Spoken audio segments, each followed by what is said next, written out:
નમસ્કાર દોસ્તો, શાંતિશ્રમ ન્યૂઝમાં આપનું સ્વાગત છે। બનાસકાંઠા જિલ્લામાં છેલ્લા 3-4 દિવસથી વાદળછાયું વાતાવરણ અને તેજ પવન ફૂંકાઈ રહ્યો છે। આના કારણે ખેડૂતોમાં પાક નુકસાનીની ચિંતા વ્યાપી છે। હાલ બાજરીની કાપણીની તૈયારીઓ ચાલી રહી છે, ત્યારે કેરી સહિતના ઉનાળુ પાકો ખેતરમાં તૈયાર છે। હવામાન વિભાગ દ્વારા વરસાદની આગાહી વચ્ચે જો આ વાતાવરણ યથાવત રહેશે તો પાકને મોટું નુકસાન થવાની ભીતિ સેવાઈ રહી છે। અગાઉ કમોસમી વરસાદ અને માવઠાના કારણે નુકસાન ભોગવી ચૂકેલા ખેડૂતો ફરી એકવાર ચિંતામાં મુકાયા છે।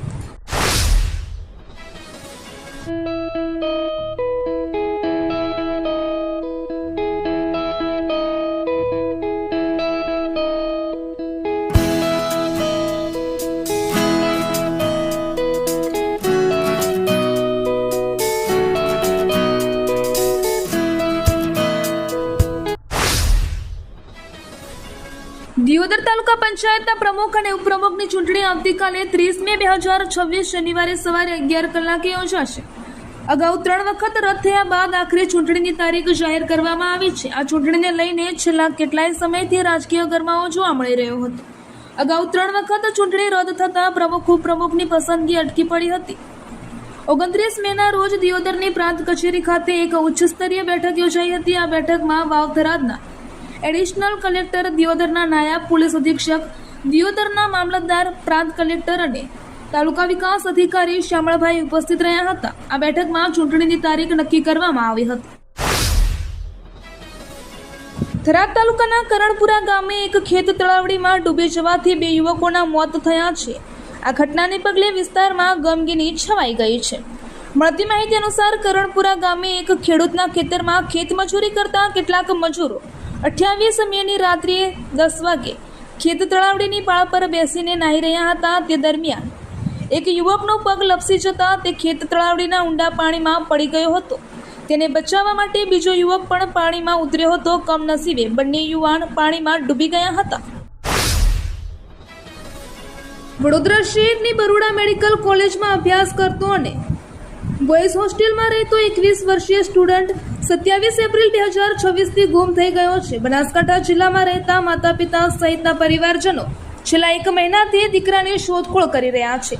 પરિવારજનો દિલ્હી, ઝારખંડ, હરિદ્વાર, ઋષિકેશ, વડોદરા, અમદાવાદ, ગોધરા અને રાજસ્થાનના કોટા સહિતના વિસ્તારોમાં રજળપાટ કરી, પરંતુ હજુ સુધી દીકરાનો કોઈ પત્તો ન લાગતા પરિવાર હવે મુખ્યમંત્રી ભૂપેન્દ્ર પટેલને રજૂઆત કરી છે।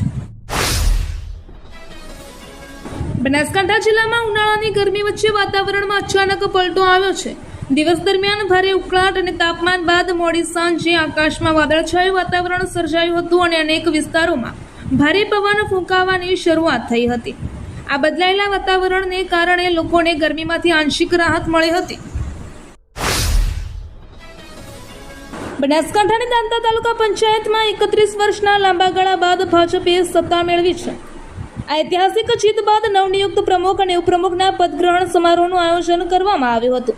આ સમારોહમાં ભાજપના આગેવાનો, કાર્યકરો અને સમર્થકો મોટી સંખ્યામાં હાજર રહ્યા હતા। પદગ્રહણ સમારોહમાં નવનિયુક્ત પ્રમુખ અને ઉપપ્રમુખનું તિલક કરીને સ્વાગત કરવામાં આવ્યું હતું। ત્યારબાદ બંને હોદ્દેદારોને તાલુકા પંચાયત કચેરીમાં વિધિવત પ્રવેશ કર્યો હતો। આ કચેરીના ઉંબરાનું પૂજન કરી શુભ વિધિ સાથે કાર્યભાર સંભાળવાની પ્રક્રિયા સંપન્ન થઈ હતી। Simco sunlight paints, Simco sunlight paints કવિન સાફ્ટર મશીનથી કલર બનાવનાર નવીન ઘરને સુશોભિત કરવા એકવાર અવશ્ય મુલાકાત લો। Simco sunlight paints, Simco sunlight paints. Vav Tharad જિલ્લા પંચાયતના નવનિયુક્ત પ્રમુખ અને ઉપપ્રમુખે વિધિવત રીતે પોતાનો ચાર્જ સંભાળી લીધો છે। ભાજપના રત્નીબેન હરચંદભાઈ પરમારે પ્રમુખ તરીકે અને જગદીશ પટેલે ઉપપ્રમુખ તરીકે પદભાર ગ્રહણ કર્યો છે। ચાર્જ સંભાળ્યા બાદ જિલ્લા પ્રમુખ રત્નીબેન પરમારે જણાવ્યું હતું કે તેઓ વિસ્તારના વિકાસ માટે પ્રતિબદ્ધ છે અને સૌના સહયોગથી કામ કરશે।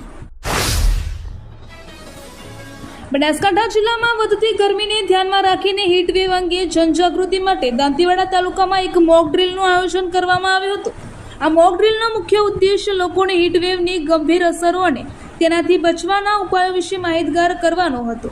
આ કાર્યક્રમ બનાસકાંઠા જિલ્લા કલેક્ટર અને જિલ્લા આરોગ્ય અધિકારીના માર્ગદર્શન હેઠળ દાંતીવાડા તાલુકા આરોગ્ય અધિકારી ડોક્ટર ડીડી દરજીની સૂચના મુજબ યોજાયો હતો. શુક્રવારે આયોજિત આ મોક ડ્રીલમાં પ્રાથમિક આરોગ્ય કેન્દ્ર વાઘરોલના medical officer doctor PR Meena, RBDK team Vaghrol, ગોડ અને જેગુલના MPHA સ્ટાફ, MPHW સ્ટાફ તેમજ 108 ઇમરજન્સી ટીમ અને બોર્ડ બોયે સહયોગ આપ્યો હતો.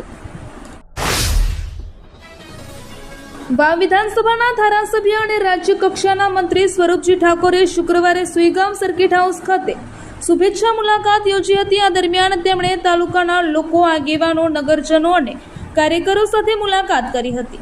આ મુલાકાત દરમિયાન ગ્રામીણ વિસ્તારમાં લોકોને પડતી મુશ્કેલીઓ અને સમસ્યાઓ અંગે લિખિત તેમજ મૌખિક રજૂઆતો કરવામાં આવી હતી.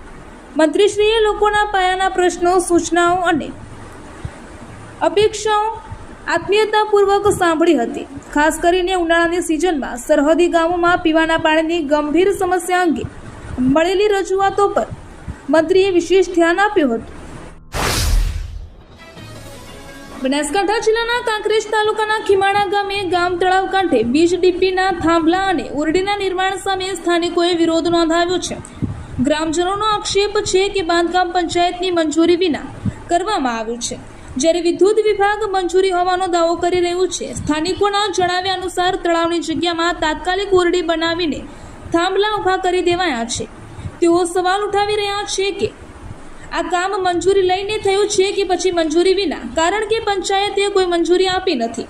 ગ્રામજનોએ મીડિયા સમક્ષ જણાવ્યું છે કે જો ડીપીના થાંભલા અને ઓરડી મંજૂરી વિના ઊભા કરાયા હોય તો તાત્કાલિક કાર્યવાહી થવી જોઈએ.